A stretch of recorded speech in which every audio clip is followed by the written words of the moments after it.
don't leave anything in your car. Like, I'm a big person, don't leave anything in your car. Don't open your mail, leave it on the floor. Don't leave a cup, don't leave a straw, don't leave a wrapper, don't leave a receipt. Leave nothing in your car all the time. It's a habit. It's just one of those things. And if someone gets in your car, they're like, man, you're pretty responsible. You got to run someone to the airport, and there's not dog hair everywhere. It's just a clean car. They go, you're responsible. You go, why? It's a clean car. It's crazy. It's so clean. It's nice. Perfectly coiffed hair, looks neat and presentable all the time. He is the Mitt blockchain CEO. Guest was one of the first and youngest names in the crypto space. Let's bring in Mitt Group CEO Grant Mitterlehner. Tea-time like I got a cup of tea-time like golf at 5:45. I love a regular famous host lame, but they still. So hey guys, welcome back to the Grant Mitt Podcast, episode number 59. We have David Williamson here. He is the co-founder of Titan Solar Power. They've done over 100,000 installs ever, and the largest residential install in the United States. They did over $1 billion in revenue last fiscal year. First, congratulations and welcome to the podcast. It's good to see you again. Well, it's obviously my lifelong dream to be on this podcast, and as long as I'm before number 60, I feel honored. Well, it was my lifelong dream to get you on this podcast. Look, a lot of things are coming together. Yeah. So it's like perfect. What do we have after this? It's all downhill. It's all downhill, absolutely. That's so great. But it's good to see you. I met David back in, I think, 2021 with Matt Cronwald. We've done tens of millions of dollars in solar installations with you guys. Yep. You guys have been fantastic. I think I came to the office probably at 2 o'clock, and I left your house at like 2 in the morning or something like that. Yep, that's very typical. Yeah. But had a good time. But I want to kind of talk through, first, like what got you originally into solar? Because obviously Titan, you started, 10 years ago? Yeah, 10 years ago, March 1st, 2013. Got it. And so what made you even want to get into solar? How did that even happen? I got into solar the same way that a lot of other solar salespeople get in. They get dragged into it. Okay. I don't want to say I was a talented salesperson because it sounds like I'm bragging, but guess what? I was a talented salesperson anyway. Yeah. So talented salespeople in any industry, when they do really well, somehow someone finds out that you're in sales and they go, oh my gosh, if you can sell this product, you probably can sell that product. So I was selling cars for a while, and selling cars is a tough gig. I was selling used cars, and I loved selling used cars. It was one of my favorite jobs. Yeah. I didn't like working Saturdays and Sundays all the time. But then I got kind of coerced into working in the water treatment business, selling water softening and reverse osmosis to residential applications. Yeah. And I was not used to that. I was not used to selling in the home. I was always at a car dealership. Someone would come to the dealership. They're not on the lot unless they want to buy. Yeah. So I used to have to set appointments and go to someone's home and sell them a water treatment system and do a whole demonstration at their house. It was a 3-hour process, and I would test the water and all this stuff. And I was there for 6 years, and after I was there for a while and I wasn't dissatisfied, I wasn't prepared to leave, someone said, you know what, if you're selling that, come work at my water treatment company. I have this new product I want you to sell, and you can be the manager and, just moving forward in life. So I took that job, and that company got sold really quickly, and I was out of a job. And so I tried to do water treatment on my own. And right around that time, solar water heating was becoming a thing again. Solar water heating was a thing, 20 years ago. Right. But then they reintroduced tax credits, so I was selling solar water heating. Right. Then the supply house I was getting my equipment from said, "Have you thought about selling solar PV?" And I said, "What does PV stand for?" Right. And they're like, "Photovoltaic. It's the electric stuff." And I'm like, "Oh, okay." And it wasn't booming at that time. No. So I started talking to a company that needed a salesperson, and they literally had no salespeople. And I was their first salesperson selling solar electric. And the first day I worked there was the day I met the guy I founded Titan with, Kyle Badome. Right. He was working at SunCap Financial as the leasing agent. And my very first day, I'm in a conference room, tiny conference room, and he's doing a PowerPoint on how to enter price per watt. And I'm like, what's price per watt? Right. And he goes, put in 180 degrees for azimuth. I go, what's azimuth? And he goes, I don't know either. It's funny because he said, put in 180. I don't know what it means. Yeah. That's when solar was so new. Yeah. We were all screwing up back then. And so that's how I got into residential solar. It's not like I was, when I was a kid, I wasn't thinking I'll be a fireman, an astronaut, or a solar salesperson. Yeah. So I got kind of, like I said, dragged towards it because I was a decent enough salesperson. And, you've sold things before. People must have said, oh, maybe you should sell this product. You should sell that product. You're a good-looking guy. Go sell my product. Yeah. It's all self-serving. Everybody wants you to sell their stuff. But that's how I got into solar in the beginning. Okay, and then talk about how you and Kyle ended up starting the company. What made you guys want to do it, and how did that happen, and what was that first couple of years like? So Kyle was working at SunCap, and I started working at that other solar company, and I was just a normal sales guy there. Right. And after 2 or 3 or 4 months after getting my feet wet, and I understood the industry pretty well, Kyle asked me to go to lunch, and so I went to lunch with him, and I told him how I sold and everything. And a short while after that, he said, there's this other company that's much closer to your house, because he and I lived on the same side of town. He said, another company that's based in Tempe instead of North Phoenix, you should go work there, because they have a company car sitting around waiting to be used. And I said, oh, well, I like that. So I started working at that other company. And I filled the pipeline there, and I hired a salesperson, and then we were just building the company there. Yeah. And then because I believed that I built up a big enough book, they were able to sell their little franchise to someone else who started running it very poorly. And they decided, hey, if we fire this guy, we can keep all of his commissions, we can make a bunch of money, which happens a lot in the solar industry. Someone just goes after the salespeople's commission because they see a bunch of money sitting there. And everyone has that story. And so Kyle says to me around the same time, hey, I'm going to work at this other company. I'm going to leave SunCap, and I'm going to be the general manager of this other company in Phoenix, and they want to expand into California, and I'm going to help them do that. And I said, great. And he goes, why are you telling me? He goes, odd flex. Why are you bragging when I'm about to lose my job over here? Yeah. And he goes, because I need a sales manager. I'm not a salesperson. I've never really sold. I don't know how to run salespeople. I'm more of an admin type guy. And I said, all right. So I started working at that company in 2012, in I think April of 2012, and he didn't come on board till June of that year.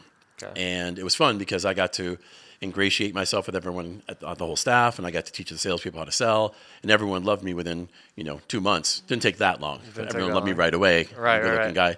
But they all trusted me after 2 months, and then they found out this guy Kyle was coming in. And so Kyle's first week, because we lived on the same side of town, we would carpool.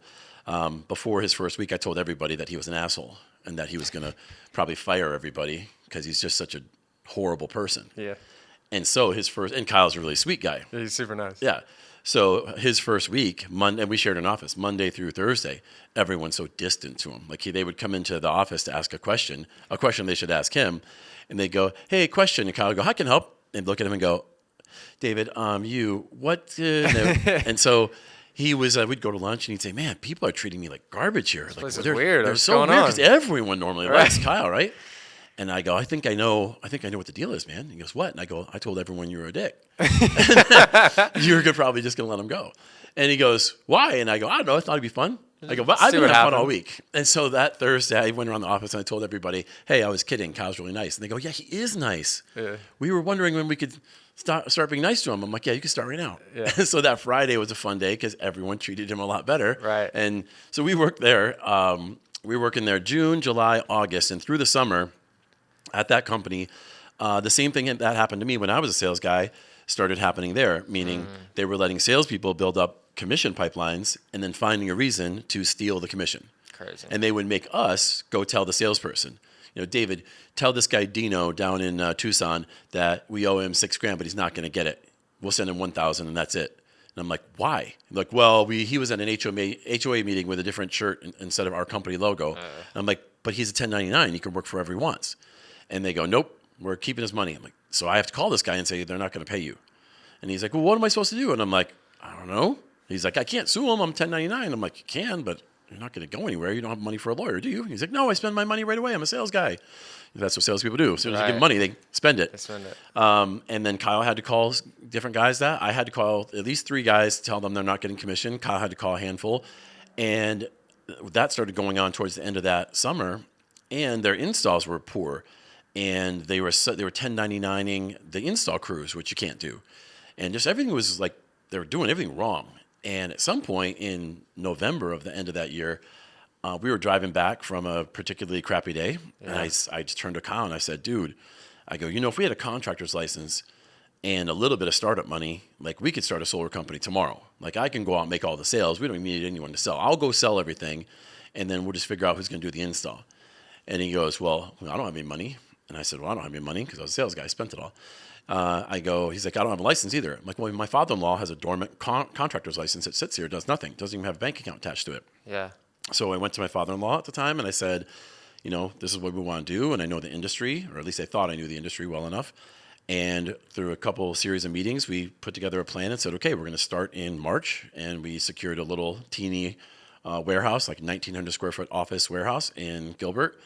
And we were going to start a solar company. Yeah. And that first week we started the company, We that Monday, we got the keys to the door on Saturday the 1st, and we painted the inside of it. Bought a couple used desks and set it up, and it was cute. We bought a printer. We were going shopping every day, and we're buying all this used stuff and all the entry level stuff. And by that Thursday of the first week of business, we realized, hey, we haven't made any money. We haven't done anything. It's like an issue. It's Right. an issue. This is a problem. We have to go make a sale. Problem. So I went out and bought some clean energy expert leads that afternoon. And on Friday, the appointments were coming in. They weren't appointments; they were things I had to call on, and I called on them. And I was used to doing that. Set a couple appointments. The first one I set was a guy named Don Shams.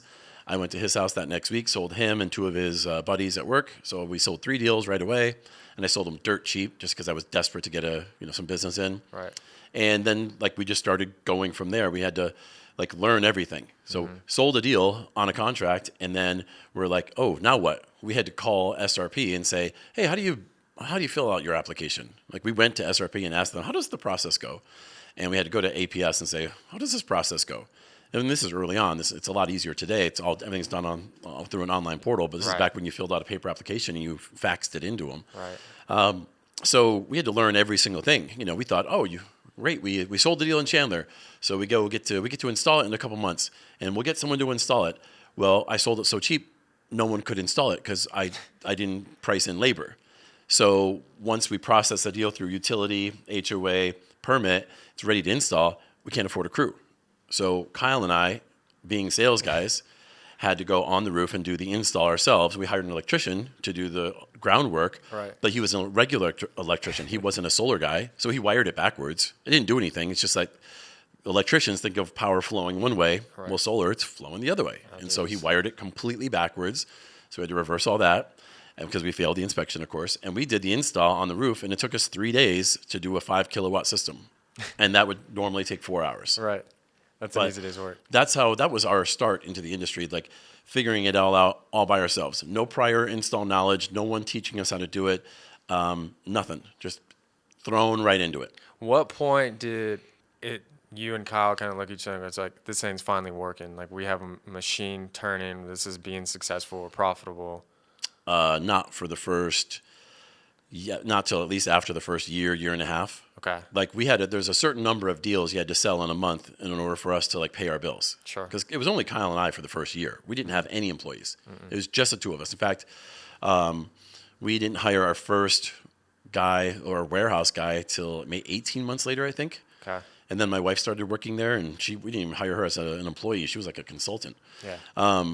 So we weren't successful at all for the first couple years. Right. Once we had an opportunity to start the whole EPC dealer model and kind of perfect that, that's when we started getting more and more sales. And there was a bunch of circumstances and things that happened during that time that led us to getting more and more business.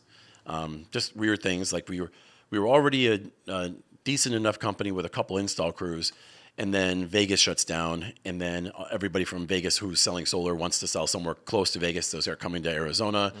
And so we get flooded with salespeople that just need a place to sell deals. And then around that same time, someone tells someone in the industry that David speaks Spanish. So then every Hispanic salesperson who can't speak any English comes in and wants to talk to me all in Spanish. And I have to teach them how to sell solar because they don't really know how to sell it. They know how to rip off their friends, but they don't know how to sell solar.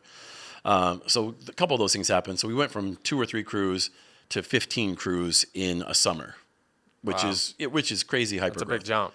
And then within a year after that, we had 30 crews, and it was just... This is year 3 or 4? Between years 3 and 4. So that's when it really started. We went from, after 2 years, we had 2 or 3 crews, and then we just went straight up. We had Sunrun vans pull up in the parking lot, 4 guys get out and fill out job applications. It's the whole crew's leaving Sunrun, just going to start working here. Crazy. And they were on the same crew when they started at our place. Team number 7 is the Sunrun crew. Yeah.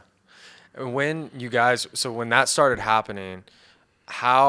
because you and Kyle, this is the first time y'all running a company ever. Right. So did y'all have any advice? Were y'all reading anything? Were y'all just figuring out everything as you go? How did you know how many people you needed to hire? How did you know how to scale the right way, not scale too quickly? What was going through y'all's mind in those years? During that time, my father-in-law, who he's no longer my father-in-law. Not that anyone needs to know about that. It's my personal business. Yeah. You can put that in there. He was actually going through a divorce, and so he needed a place to run his electrical contracting business. He was an electrical contractor in California. So he shared office space with us. We let him have the loft upstairs, and then we kept moving offices. We just kept giving a space for him. Right. Well, he's really good at structuring a business in a way to minimize tax, maximize profit, minimize taxing, and he's really has a good mind for that. Right. Kyle leaned on him a ton for that. They would spend. They work together today. Okay. They spend every day together, and my father-in-law taught Kyle pretty much everything he knows about running the finance side. That's good. I couldn't tell you that I read a single book or had any advice on how to scale the sales and operations side. I just figured it out. You had a knack for it. I had a knack for it. I mean, I worked in the restaurant business for a long time. I worked in sales for a long time. And I worked in a factory when I was like 19. Yeah. I understand the fastest and most efficient way to do any one action. If you and I have to go start laying brick on a fence over here, and we're going to have, it's just the two of us, I'm going to find the fastest way for us to get the pile of bricks over to the fence and stack them in a way that goes the quickest. It's just how I do things. When Kyle and I were loading trucks back when it was just he and I, he was handing the panels up to me to a box truck, and I'm putting them in there. And eventually I'd say, Kyle, could you stop handing them to me facing me? He's like, what do you mean? I go, you're down there. Just grab them the other way. Can't you see that I'm spinning them every time you hand them to me? If you hand them to me with the glass facing you, I get to grab it and set it. I keep grabbing it, spinning it, and setting it. How many times are you going to watch me do that and think to yourself, I'll just do this? He's just grabbing them wrong. Right. And he's not grabbing them wrong. He's grabbing them in a way where he's not thinking about the next action, which is what I am going to do next. Okay. I would do that kind of stuff. I'm going to hand you a solar panel. If you're on the roof, I'm going to hand you from the ladder the panel in a way where you grab it and you don't have to flip it. Right. So just all those things, just the next step, I was pretty good at that. And every single task we did, like I wanted to know how long does it take to do a design set? Like a human being sits down in front of a CAD program and has to draw the roof, put the panels on there, do the electrical diagram. Great. How long does that take? And you go, well, for an easy plan set, it takes an hour. I go, okay, and there's 8 hours in a day. I should expect 8 plan sets a day out of a human, right? And then someone was like, well, they can't do 8 a day. And I'm, why? You just said it takes an hour. Well, they have to go to the bathroom. Fine. They do 5 a day? Okay, fine, 5 a day. Great. I get 5 plan sets out of a human per day. Great. I go, okay, great. We did 25 deals this week. There's 5 days in a week. I need 1 designer. And they go, well, we need more. No. It's science. If you're doing this many deals and it only takes this long to do this task, I need this many people.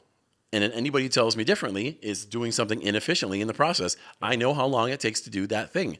They go, well, some plan sets are harder. Right. I already compensated for that. I gave them double the time. And they go, well, right, you're not really working. You're being lazy. You're talking too much to your friends, or you're being incompetent, or you're doing it in a way that's not the most effective. So I can recognize that kind of stuff. I could go to any company today, go into any department they have, and realize where they can save money because they're not doing it in the most efficient way. So you find a very complex puzzle and make it extremely simple. Extremely simple. I had lunch with a guy 2 days ago who's in solar and thinks he knows enough to sell it. And I asked him like 4 or 5 questions, and I'm like, brother, why are you selling solar? You need to be in jail. Yeah. Like you're in a class. It's too complex. You don't know what you're doing. Yeah. Yeah. When I said the word azimuth to him, he looked at me like I was crazy. He thought that's not a real word. And I'm like, yeah, it is a word. Yeah. Like, look it up. It's the orientation of the panels relative to the horizon. Right. I go, you understand that? And he goes, well, now I do. I'm like, which way is south? And he goes, that way. And I go, what's the degrees? He goes, I don't know, 360. And I said, no, man, a circle. 0, 360, that's 180. 180, he's right, 180. I go, what's east? He goes, I don't know. I go, what's half of 180? He hadn't even think about it. He's about to pull his calculator. I'm going to slap his hand. I'm like, dude, you're 40 years old. You can't figure it out? The industry, like, is filled with people that just, like, don't know what they're doing. Right. And it's crazy to me. It is crazy. And how do you think the solar industry grows in a more ethical way that can scale? Because I talked to Matt about this. We had a whole dinner about this, how, one thing I've been wanting to do for the solar industry is when you get a lot of sales guys involved in stuff, a lot of crazy stuff happens. Right?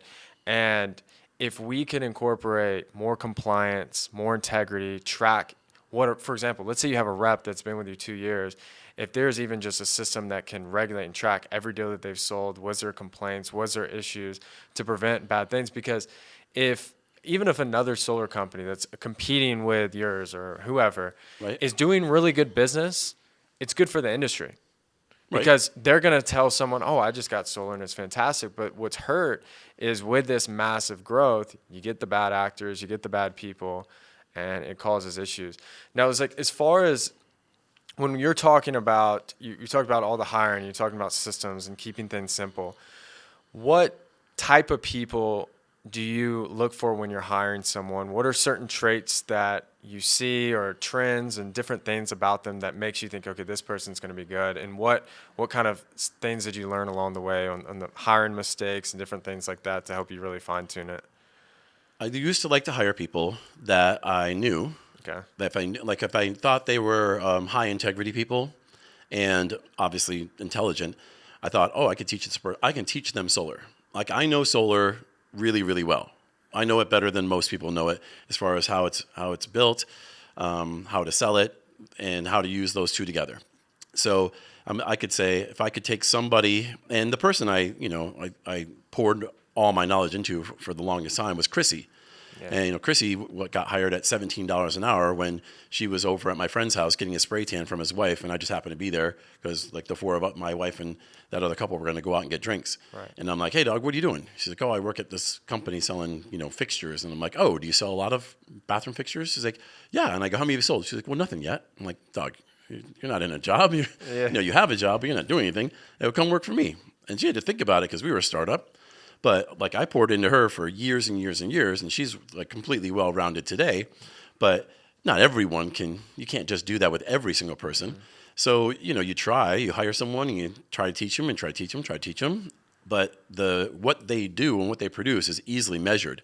If I'm going to hire someone and I say, I need you to be in the permitting department, and I need you to get this many permits done or submitted in this time, and I need you to learn how to look at a plan set and see where the disconnect is, and tell me if it's a 30 amp or 60 amp disconnect, is it fused or non-fused. You have to understand this stuff. Right. I think I can teach almost anyone that. And if you can't teach them, if they're too slow at it or they just don't get it, you go, hey, I can't have you do this job anymore. Yeah. There's going to be another job. So I would always want to try to, retool somebody and say, look, you can't do this one because you're not fast enough at it. You're not smart enough at it. No big deal. You don't click. Mm-hmm. Let's have you do something else. Let's use your personality instead of your mind over here. Because there's a benefit to something. And at some point you'd say, you know what, you can't do this job because you just don't get it. And then you have to eventually let them go. Firing people was the hardest thing. I don't think I fired anybody for the 10 years I was there. I don't think I fired many people. Yeah. Like, just couldn't do it. I'd ask someone else to fire. I'm like, you got to fire them. Like, they're not getting it. But like, you were kind of going down a thought track there. Like, what prevents the bad sales guys, or how does the industry change? And you said something about like having a accountability, or being able to say this person sold all these deals. Right. The industry is going to get regulated. Yeah. And if the industry doesn't regulate itself, if we don't come up with something ourselves, it'll be overregulated. Because Nevada's doing that now. Yep. Nevada wants to propose SB 293, which is a bill that says that the customer can cancel their project up to 4 years after install. You can cancel your project 4 years later by claiming fraud. It would bankrupt the whole industry, probably. Right. Yeah. Customers can just lie and say, oh, no, I was definitely lied to. I was told this. You're like, well, no, we sold it to you completely normal. And look, the price is really good. No, I just don't feel like paying for it anymore. Don't want it. Loan goes away. System gets removed. Roof gets replaced for free because all those holes in there. So, yeah, everyone would pull out of Nevada. What loan company, what person that finances a deal would finance a deal there with that circumstance? Yeah. Right? So there's people that are already talking to the governor saying, hey, there's got to be a way where we don't have this. I mean, no, there was people saying that solar salespeople should wear a body camera in the home and record everything they say for the 3 hours, 2 hours that they're there. It's crazy. So one of our problems in the industry is that solar took off really fast. Yeah. People can jump into it with minimal training, if none at all. The quoting platforms have gotten so easy that you can just tell someone, look, put the info here. The quote comes out and just talk about the quote. And the customer says yes. Click sign, sign, sign. That's all you have to do. And to some degree, you can do that. but you still have to explain the federal tax credit, how the form works, how it applies to them if they qualify for Utilities buyback. The buyback rates, the offset, why you're putting panels on the west side of the roof instead of the east side of the roof on a time of usage plan. And reps don't understand that. Mm-hmm. So reps need to go through some kind of standardized basic training. Yeah. And there's a company that already exists now, just started. They launched in August. Mentis is doing this. Mentis is founded by Brian Johnson and Chris Ricola, and they have a 2-hour training, and it's third-party certification, and it's a training module where they have to take a 114 question quiz, and they get a license number just like a realtor. Yeah. And they will now be trackable. That rep, if they do a bad deal, the attorney general in that state has access to the same database and can say complaint against this rep, and then they can get cleared up. But you can put anything in there. One of the biggest problems in the solar sales industry is permit poaching, because they'll go see the permit. Well, jurisdictions will post for public record that someone applied for a solar permit. And then so these sleazy sales guys that are lazy, that won't go out and find their own leads, will go to the database, look up the customer, knock on the door and say, hey, by the way, I noticed you got a solar permit in there. We actually work with the city and I can give you a much better deal. The customer's going to listen to that person. Right. How'd you get my info? They don't know this public record. Well, we can find out who these guys are and start reporting them. Yeah. And they can lose their license. And we can report bad installers that didn't pay the right commission. And we can report bad sales leaders that didn't pay out the right commission. And we can report bad sales reps that lied to the homeowner or misled the homeowner or did their own DocuSign for the homeowner. You have a registry. Yeah. And if everyone was on one database like that, man, who's going to get away with anything anymore? You can't. You're held accountable. Right. Some guy, Keith Smith, works for you, puts in 5 deals, and they're in the pipeline. You pay him front-end commission on all 5. Then he finds out his buddy is over at another company over here. He convinces 4 of the 5 people to cancel their contract with you and Titan, takes them to other installer, gets paid front-end commission on those 4. You say to him, hey, man, you owe me the front-end commission on those first 4 I paid you because they all canceled. Yeah. And he goes, right, try to find me. He's gone. I rent, and I live in my car. Yeah. I'll drive to Mexico, you'll never find me. And so you write it off. Right. Happens all the time. It'd be nice if you could say that guy's name, because he's got a Mentis number, ripped me off for 4 front-end commissions and has not paid it back. Mm-hmm. Now when he goes to hang his license with the next installer, they look him up and go, don't you owe Grant Mitt $8,000? Yeah. And he goes, well, you don't understand. They promised me leads and blah, blah. So wait, so you do owe him money? Yeah, I owe him money. How come you haven't paid him? Well, I shoved it up my nose like normal. I'm a sales guy. Yeah. So we can stop a lot of those problems from happening, and they're still going on today. They just keep happening. The tracking's the key. One thing that we did early this year is I was talking to Matt about this, and have you ever had a sales rep the first 3 months? He's smart. He's good at talking to you. Assume he knows these things, and you ask him a simple question, or you find out the customer says, and you go, what? You don't know this? Right. And so we would have lost transitions when we were in boot camp training. Maybe they misheard the manager. Maybe it was too much information. So we just literally built like an in-house course where they watch all the videos, take quizzes after everything. If they don't pass with a 90%, it doesn't matter how good they sound, how cool they are, who they know, they can't even graduate. But the tracking is key. Right. As long as they don't overregulate, which is scary because we've seen this in, obviously, Nevada. Every good sales organization has their own in-house training because everyone kind of has their own philosophy on the way they're going to sell. Right. Some people say you want to sell based on the environment. You want to focus on savings. We want to talk about our company culture. There's all these things that make your group and your company unique to the next one. So everyone needs their own in-house training for their salespeople. And a lot of that sales training is mindset training, closing techniques. These are things that are subjective. The objective is what needs to be standardized. Okay. Solar works in this way. Power is fed back to the grid in this manner. How it's credited towards your bill depends on your utilities buyback. And having a database for all the utility companies is also part of what Mentis is doing. They have something called Solar Index, and it's going to have all the utility companies listed out. You can go on there and say, oh, they don't do net metering. Oh, it's a buyback rate. Oh, and here's the rate. So the utility companies will get access to this as well, so they can update.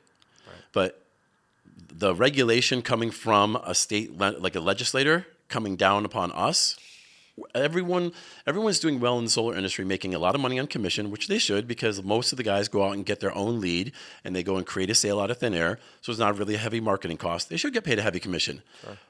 But if they all want it to go away, Big Check Friday, you want it to go away, then fine. Don't hold each other accountable. We have to have something where we can all say, I'm part of this community. I've taken this minimal test here. I haven't signed up for all these training courses for mindset stuff. And, I can do my old cold plunge. I don't need someone to tell me how to do it. But all that stuff, you can have a number. Here's my license number. I'm in the industry. Here's my license number. And by the way, it's not free. It's like $20 a month. But if you're not in the solar industry and you can't afford $20 a month, then don't be in the industry. Yeah. Don't be selling anything if you can't afford $20 a month. Realtors pay $500 a year. Yeah. And they go to real estate school. People, why they stand out amongst everybody else. As it relates to the sales companies or like? Sure, yes, but I would just say as anything, as business owners, as anything, just pure successful in business. Usually the head of the company, that's the person who's the face of the company and the company's having success. Usually that person is a polarizing, charismatic, and probably charming person and probably good at sales. Okay. So if I had to go into our industry specifically and say, okay, this company or that company, you can look up the pyramid of the company and say, okay, look at the leadership, like how they are kind of transcends and it goes all the way down. You can feel the company culture. Company culture comes from someone in the leadership position. Okay. I mean, honestly, I haven't ran Titan for over a year. If you ask someone, what was Titan like 18 months ago when David was there versus what it's like today, they go, well, it's different. It is. I mean, you've been there. Yeah. Is it different today? Yeah. Okay. Well, most of the other people are still there. Right. The solar panels are still rectangles with glass, right? Yeah. Like panels didn't change. Inverter didn't change. Finance companies are all the same. Install crews are the same. All the same middle leadership's still there. I'm gone. Someone else is there, and it's different. Doesn't mean it's better or worse. Someone could say it's better today. Someone could say it's worse today. But you can see the change. Right. You can feel the change. And so usually you're going to see, if you look up enough, you're going to say it comes from someone. And it's not always the CEO. It could be someone close to the top who sets the culture. Runs the sales, runs the ops, runs finance, whatever. But it's going to be part of, like, the company culture is going to come from the top, and the success usually comes from the way the culture of the company. You don't find too many companies that are really successful where everyone hates working there. Most people in a successful company you're going to find actually like going to work. They like their coworkers. They're getting treated fairly. And that's how it should be. You should be able to see that the head of the company runs the culture of the company. Yeah. How important was relationship building? Because I think that's probably, you're great at sales. You got a big vision. You see things simple. But you're fantastic at relationship building. Like your people that you're close with, especially at Titan, that have all moved into extremely high up roles, you're like this with them. Was that something that was kind of natural? How much do you focus on that? Is that instinctive for you? How I treated people when I was at Titan and I treated people, the person who was, like Matt Cronwald, and I don't talk to Cronwald anymore, and that's a long story, not for the podcast, but he was high up, and everyone knew that he and I were good friends. We hang out all the time, but he didn't get treated better or worse than an installer. And I could be at a bar and hang out with an install crew just as well as I could go to a fancy dinner and hang out with executives from Solar Edge. I didn't rank anybody above anyone else. Okay. We used to do company events. We used to do these Titan summits, and we would do them regionally. And we'd get up on stage and talk for from 9 till 3:30 or 4 o'clock, and then afterwards everyone gets to hang out and have like a social time. I invariably was hanging out with the installers and all the normal working people, and a lot of the leaders would hang out with each other. And I don't really connect really well with rich white people. I don't like rich white people. I know you're rich and I know you're white. Congratulations. But I usually hang out with poor brown people. That's just how I am. Yeah. So I vibe more with them. And, I live in a nice neighborhood, and I'd say when people come over, and they go, you know your neighbors? I go, no, they're all rich white people. I don't like them. Yeah. And it's a joke, but, I connect more with the common person because I feel like that's who I am. Right. And I can get along with pretty much anyone, but most of my interactions with people that are, on a C-suite level at other companies, I would end up roasting them a little bit and having fun, as opposed to having a stuffy conversation filled with double talk of shit that I don't like. Yeah. I'd rather just talk normal and be more natural. And people go, man, this guy is down to earth. I'm like, of course I am. Yeah. I grew up poor and I worked in a factory and became a sales guy and barely made it through high school. Yeah, I'm going to be pretty humble. Of course. I mean, not anymore. Not humble anymore. You've earned it. You've earned it. So what last question. What advice would you give someone that they're right out of high school, they're right out of college to be successful, make it in life? So, well, there's a ton of things I could say to that could be like keys or stepping stones to being successful. I mean, to the simplest, one of the simplest things that I've always said, don't leave anything in your car. Like, I'm a big person, don't leave anything in your car. Don't open your mail, leave it on the floor. Don't leave a cup, don't leave a straw, don't leave a wrapper, don't leave a receipt. Leave nothing in your car all the time. It's a habit. It's just one of those things. And if someone gets in your car, they're like, man, you're pretty responsible. You got to run someone to the airport, and there's not dog hair everywhere. It's just a clean car. They go, you're responsible. You go, why? It's a clean car. It's crazy. It's so clean. It's nice. One of those things. Always answer your phone. There's people that would tell you, don't always be available. Represent that you're busy, that your time is valuable. Wrong. Always answer your phone all the time. Every time, answer your phone. People go, I need to call. I need to get a hold of someone. I need to get a hold of David right away. You look more dependable. You look more solid. You look more responsible by always answering your phone when you can, obviously. Just doing some of these like habits, like you read any motivational book or listen to any motivational podcast, making your bed every day. There are some habits you can do that just get you set up for being successful. And then I just say always looking for opportunity. I mean, just always trying to find an opportunity. Let me ask you a question. Where'd you come from to come here? Where were you at? Were you at a hotel or were you? Yeah, right from the hotel. From the hotel, you got Uber to here? Yep. Okay. How many red cars did you pass? Didn't see many. You didn't see many? You didn't even count them, right? Mm-hmm. You weren't even thinking about them. No. Do you think there were red cars between the hotel and here? Probably so. And if I was going to give you $100 for every red car you saw on the way here, even if you took a photo of it, would you have done that? Of course. Of course. Why not? Why not? It's right? For $500-$600. Exactly. Yeah. Right? That's opportunity. Okay. It literally is out there all the time, and we just aren't looking for it that day. There's a moment, there's interactions with new people, and we just don't realize there's an opportunity right in front of us, right? We met that nice guy that was who owns this company right before this little podcast here. Did you ask him if he was a homeowner? No. He said he sold his business 2 years ago. It was so successful, he was so bored, he got back into this business, right? It's true. Probably owns a home. Probably does. Probably uses electricity. Absolutely. Sounds like a $5,000 commission coming. Right. Neither one of us said a word, did we? No. Right. This guy owns a home, maybe. Probably not. Looks like he's got an apartment. He owns a home. He's getting solar. That's right. You see what I'm saying? Like, opportunity is everywhere in everything we're doing. So if you're a young person getting started in whatever industry you want to be in, like, choose the industry that you like, that you are interested in, that you have a passion for. Right. But there's opportunity all the time. You're pumping gas. There's an opportunity to talk to someone about the business you're in, especially if you're in sales. I relate everything back to sales because I think everything is part of everything we do is sales based. In some capacity. Yeah, I worked in the restaurant business. I was a server when I was 22 years old. I was selling at the table. I wasn't necessarily selling the cheese dip, but I'm selling myself and being charming to them because at the end of the night, I want a 25% tip, not a 15% tip. So I'm just selling personality, not necessarily the food. Yeah. But of course, you sell the food to get a higher bill, could get a higher percentage. But everything is sales. If I want the kitchen to make my food faster than everyone else's, I go in there and I'm kind to the cooks and I joke around with them and I hang out with them after work. Because when the tickets come in and two comes in at the same time and they see David's a server, they move mine forward. I sold them on the notion of doing mine faster. And like, how come they treat you that way? I'm like, I don't know. Thanks a lot, though. Yeah. So opportunities everywhere to connect with people and be selling the notion of what you want to happen next for you.